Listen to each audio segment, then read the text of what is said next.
रंगपंचमी आमच्या चाळीत कशी साजरी होते ते बघा. यावर्षी रुद्रांशी पहिली होळी आणि रंगपंचमी होती. गेल्या वर्षी तो 7 महिन्याचा होता.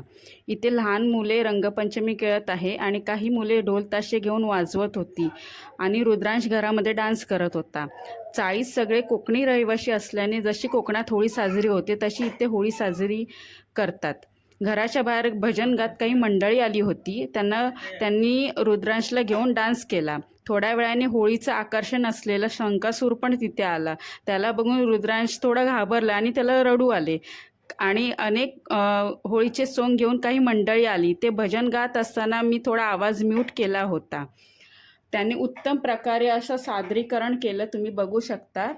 आणि शंकासूर पण रुद्राला घेऊन डान्स करतो आणि आमचा रुद्रांश तर अजिबात काय घाबरत नाही. त्याला ओळख वगैरे असं काही नको, तो सगळ्यांकडे जात असतो.